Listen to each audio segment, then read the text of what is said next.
Welcome along guys, well here we are on another brand new bike review. This time it's the new BMW F900R, not the 800, this is the 900 version.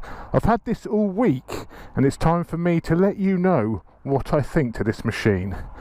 Let's hit the road.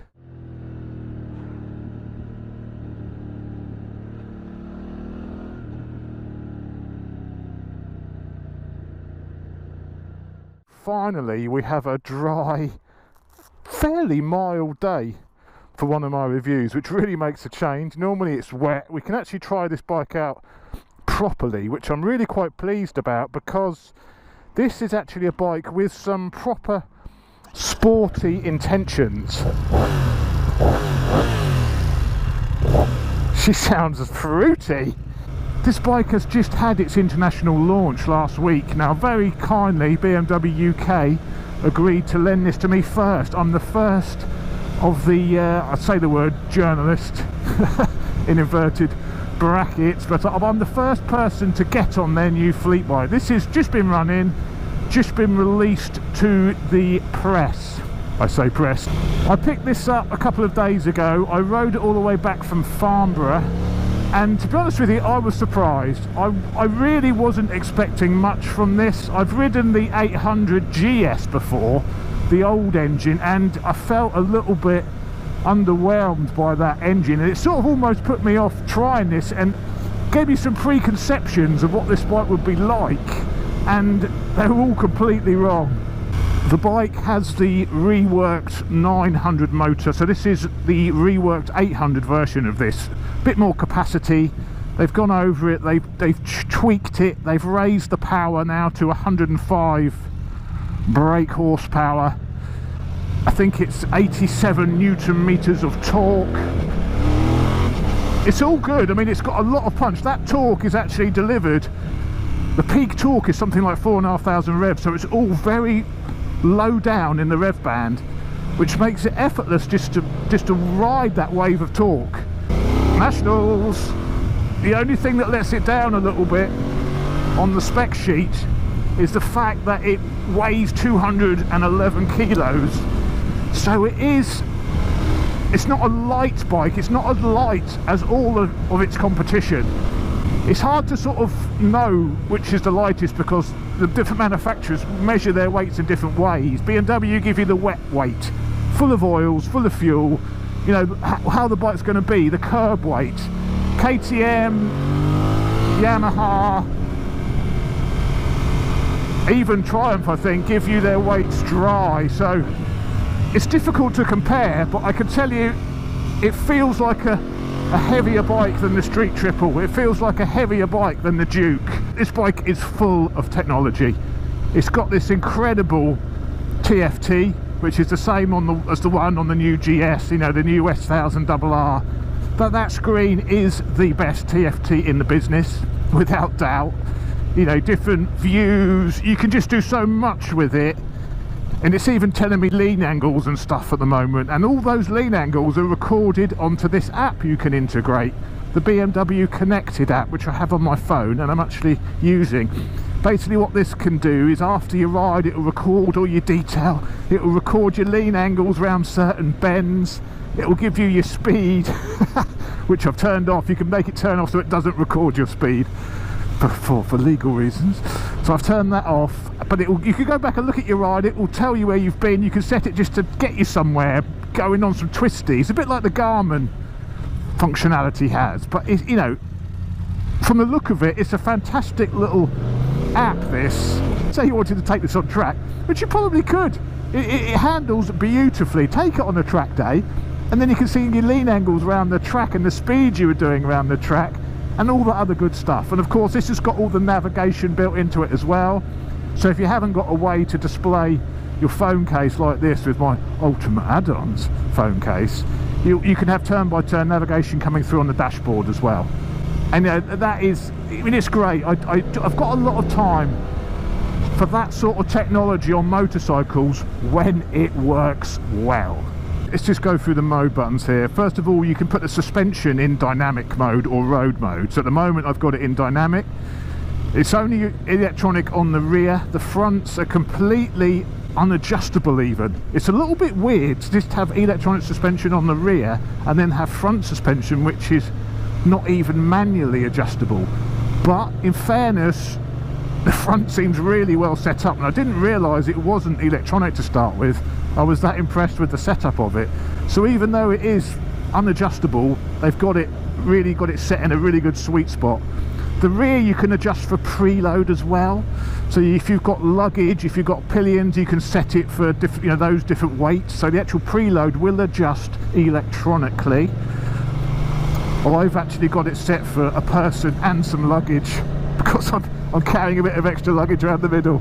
All the electronic stuff's all well and good, but the best thing, and the thing I like about this bike the most, is the feel of it. The way it handles, it is really took me a bit by surprise actually, just how good it is around the twisties. Get over. If we throw it around my favourite bit of road, it's so sharp, the front. The motor delivers all of that punch. It does just give you a lot of confidence to push it around, and it changes direction in an instant. Front brake is brilliant, one finger braking. Because it's got the Brembo front calipers, you get so much confidence in the front end. It'll let you, you've got the confidence to push it, change direction instantly.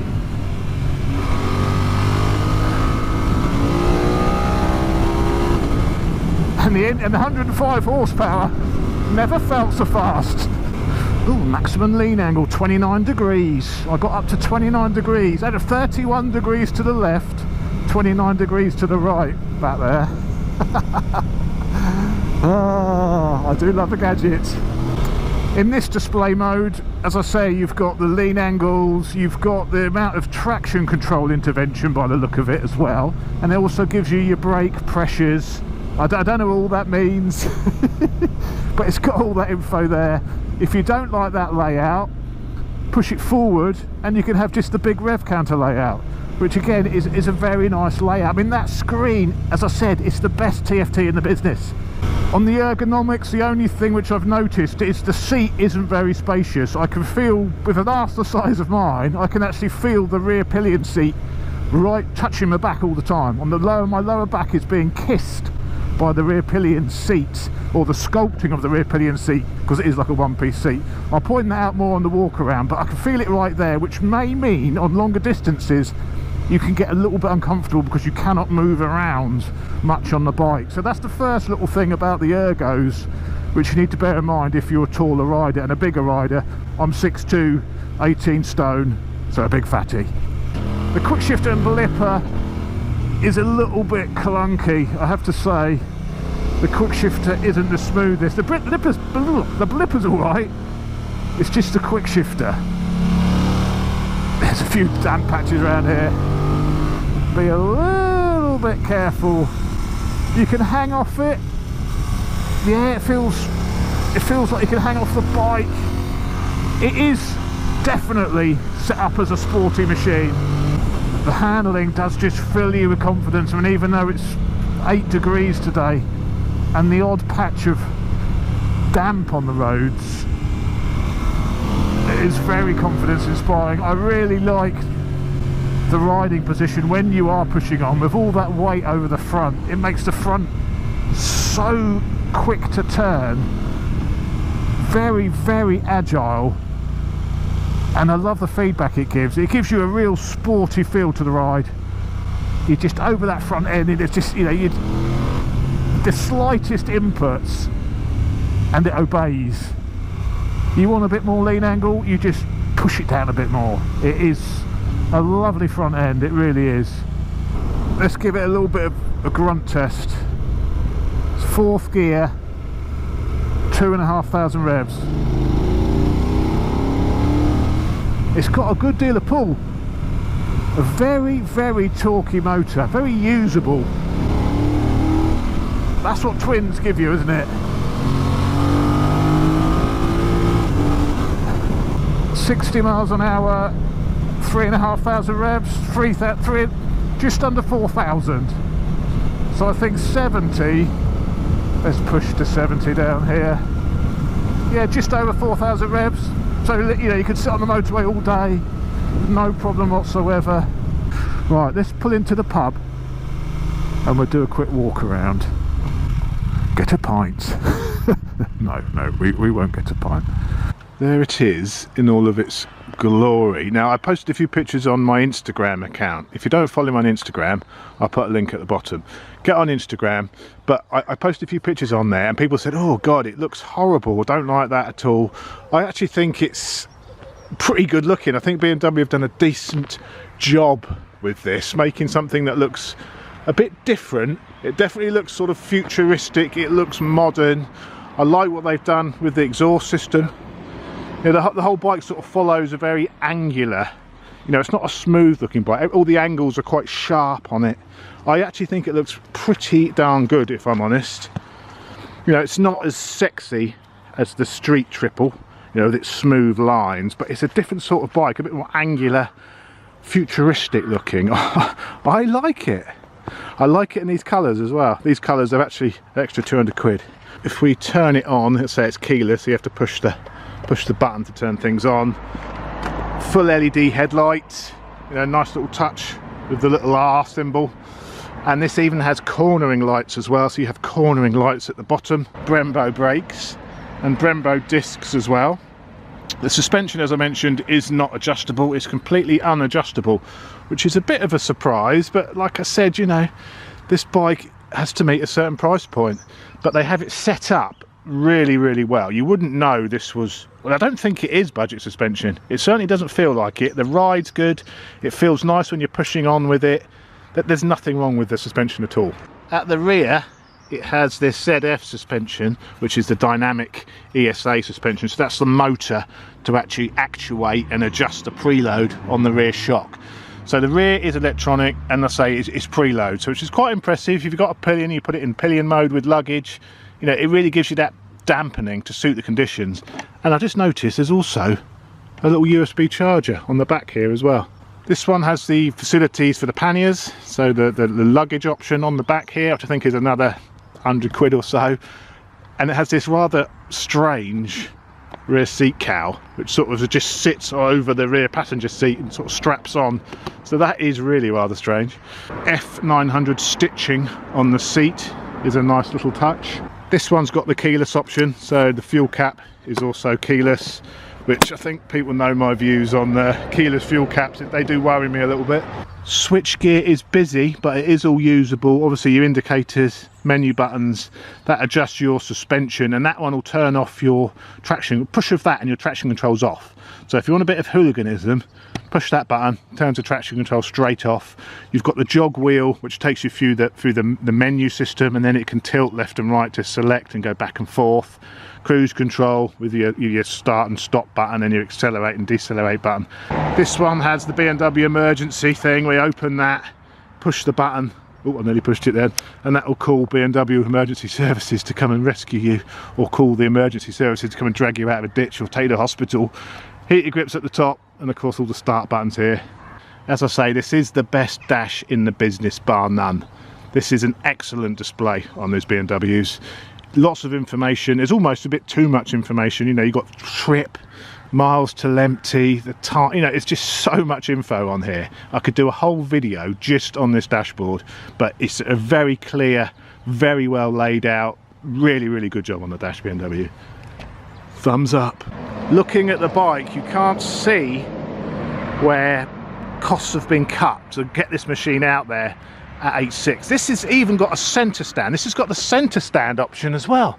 I've just realised this has even got a centre stand. How's that for practicality? You won't get that on your MT-09. Supers. That little box next to the main speed is the legal speed limit on the road you're on.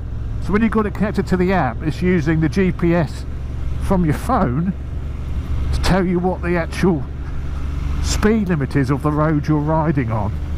That, I mean, that's a good little touch, isn't it, eh? So how many times have you been on the road and gone, I don't know, is this a 30, is this a 40? Well, it's quite obvious here, but a lot of situations it isn't.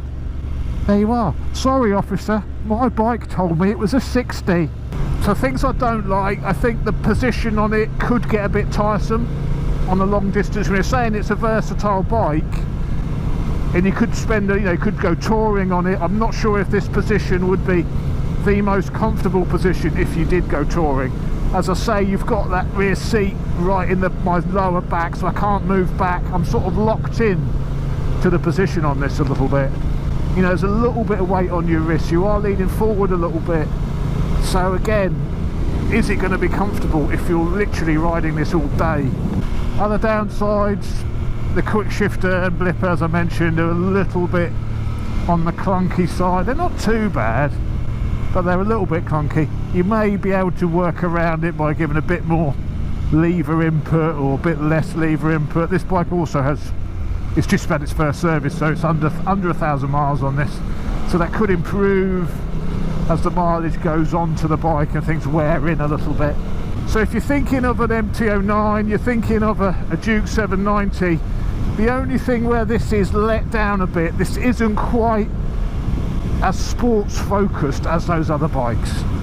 I mean, if you want a hooligan bike, it's not quite as fast as the Street Triple or the MT-09. Also, because it's a bit heavier, it's not a wheelie monster, you know. So if you're looking just for a focused, quick naked, a middleweight naked, you know, no compromises, your first thing you want is naughtiness, then perhaps look at the Street Triple, look at the Duke 790, the MT-09.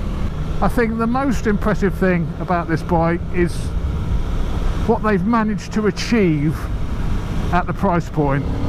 Yes, you know, they've got it, normal BMW, everything is an extra, but in some respects that's good, because you get the exact spec you want. You know, I don't like keyless. You don't have to have keyless if you're buying a bike that way.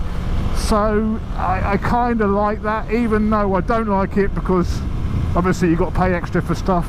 It does mean you end up, at the end of the day, only the stuff you actually want, which I think is important. The fact that they've managed to bring the base bike out for 8.6 is incredible, and what's even more incredible is I can't see where they have skimped. There's no area where you think, yeah, that's because it's a bike for 8.6, that's why it's got the cheap tyres on, that's why the suspension doesn't feel very good, that's why the brakes aren't as good as they could be, because it's 8.6.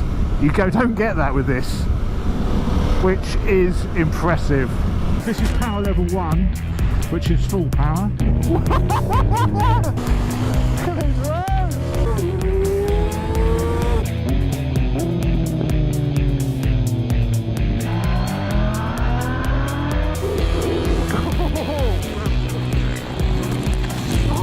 It's down, boy.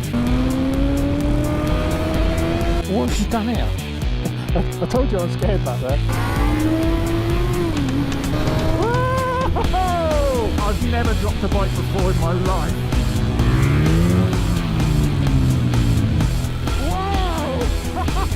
That's it. That's it. Listen to me. Never mind getting beat up. Give me this any day of the week.